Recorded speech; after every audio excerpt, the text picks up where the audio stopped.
welcome to Books with Brandywine. I am your host, Brandywine, as usual. This is going to be the very first episode of a segment that I'd like to call What's in a Book. These episodes are each going to be book reviews of books that I am currently reading and books that I've read in the past. As promised, the very first episode is going to be about The Star Thief, which I mentioned in my introductory video. I was so excited about the awesome Pegasus that's on the cover. I loved this book. The Star Thief is written, as you can tell, by Lindsey Becker. This is her debut book. I'm hoping that she'll be writing a second book, but her blog post does say that she's working on other stuff, so fingers crossed. The plot that is mentioned on the back of the book is Honorine's life as a maid at the Vidalia mansion was rather dull, dusting treasures from faraway places and daydreaming in front of maps of the world. But everything changes the night she follows a mysterious girl with wings into the middle of a battle between the crew of a spectacular steamship and a band of mythical constellations. The stars in the sky have come to life to defend themselves against those who want to harness their powers, and, much to her surprise, Honorine is the crux of it all, the center of an epic clash between magic and science. Can she bring both sides of a larger-than-life fight together before they unleash an evil older than the stars?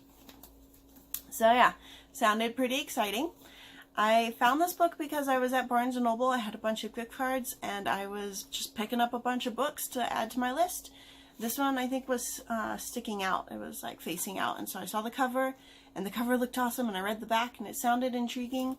I like to kind of check out the first page, too, see if it still sounds interesting. Of course, I had a toddler with me, so I didn't have much time to decide, so I kind of just grabbed it and ran. But it was a really, really good decision. Grabbing it and run sometimes works. So it's an orphan girl's journey to reclaim her birthright and her destiny. And there were two things that I really, really loved about this book. Besides the fact that it was just really interesting, it really gets into it. It's adventure from the very beginning. I loved that it introduced a new type of mythology, a new concept that I hadn't really read about in other books, and that concept is these constellations right here. They do look different in the book than they do on the cover, which is a little sad because I love how they look on the cover. Actually reminds me a lot of the constellation dragon that's in World of Warcraft, which is not what it's called, but I can never remember what it's called.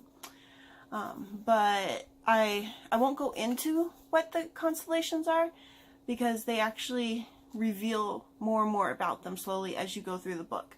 And I don't want to give away any spoilers at the beginning. I want you to discover them as I discovered them, with only this gorgeous cover as your clue to who they are and what they are. The other thing that I liked is the girl in the front. You can kind of see her. That's Honorine, and that's her friend, getting a little blurry, that's her friend Frances. And Honorine is one of those female characters that I think is a very good example for other girls in the world. She is strong-minded, she's creative, she's inventive. She's actually an inventor, but you get to see some of that in the very beginning as she's creating stuff and throughout the book as she continues to create, because that's who she is and she never stops. And she's just a really nice person too. People keep treating her bad throughout the book. You'll see that from some of the other maids in the very beginning, but she never stops being nice. Even when they're mean to her, she still tries to help them. And even with other characters in the book, they'll be mean to her sometimes, but she just never stops being nice. She never stops being who she is. She never gets jaded. And I love that about her character. I think that's something that we really, really need in this world, especially when so many people do get jaded when people treat them badly. But you can totally understand, you know, it's not nice to be treated mean. But Honorine is great. She just stays such a good character throughout the book.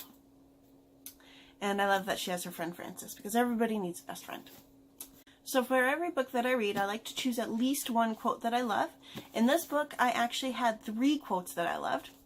The very first one is on the very first page, which I always take as a very good sign, because that means it's going to be awesome, hopefully, throughout the book. So, I have it marked, because I love marking stuff. I got that from my mom. My mom marks everything. Whenever I go through old books that I thought were mine and I flip through them and I can find her very specific kind of underlining, I know that my mom's read the book. So the quote from the very first page, it said, There were plenty of other rooms in the enormous Vidalia estate that might have burst into flames, and she might not have minded one bit. And I love it because it shows that she's got a little bit of spunk to her. Honestly, if any room in my house caught on fire, I would probably be freaking out. But the fact that she would only care if it's this one room and other rooms could have caught on fire in the house and she wouldn't have minded, it cracks me up. I just love that. I love that spunk. Okay, the second quote that I chose is actually in the second paragraph, and it is Honorine talking to a new character that she's just met. In my mind, I always pronounce it Estrella. I'm not sure if that's the correct way to pronounce it, but I'm hoping that it is. But Honorine says, "Aren't you supposed to say something comforting like there's nothing to be afraid of?" And Austria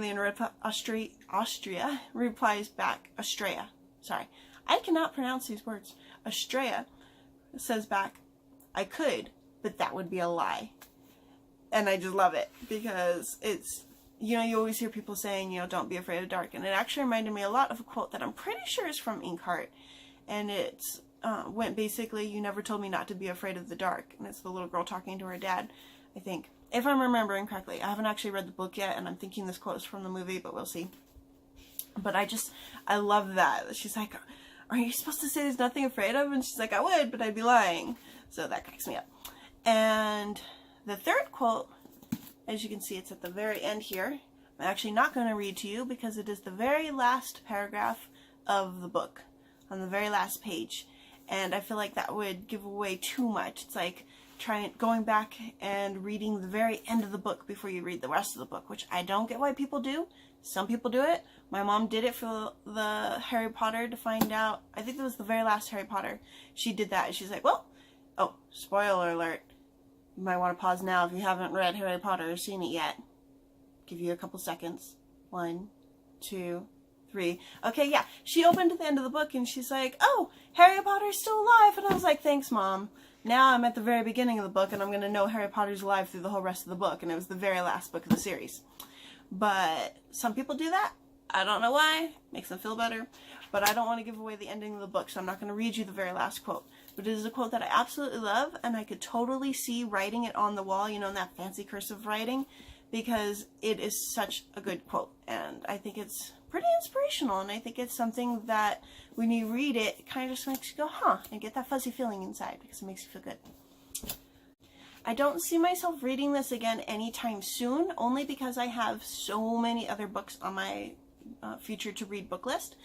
But I'm hoping she comes out with a second book, and if she does, I could definitely see myself rereading this one before I read the second book, just because I really did enjoy it. This is a book that I'm going to be holding on to. It's not going to be ending up in a library or a free little library or as some book scavenger hunt, unless I buy a second copy of it. Then I might put it in a book scavenger hunt, because I do think it's a fun book for kids to read, and adults.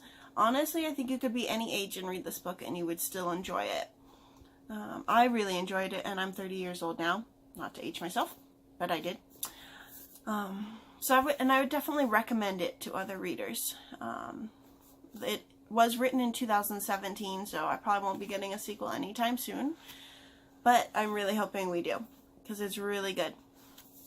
If you want to find out more about this author or follow her on either her blog or her Twitter, she does have a blog that is Literary Lily Kate at blogspot.com, and you can also find her on Twitter at @LKateBecker.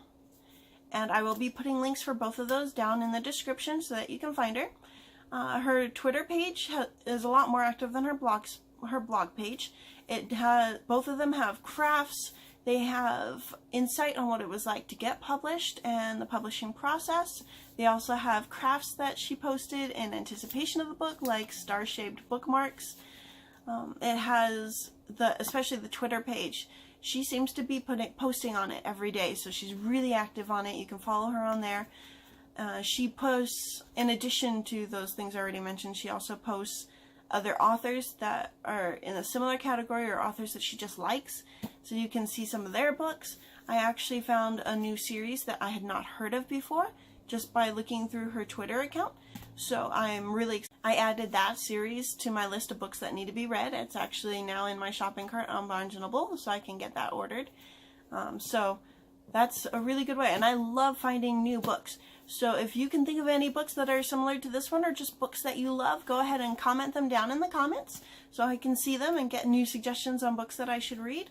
If there are any books that you want to see reviews of, again, comment down, and if I have already read them, I will be happy to do a book review for them, and if I haven't read them yet, then I will add them to my reading list so I can do a book review for them. I would love to hear your guys' thoughts.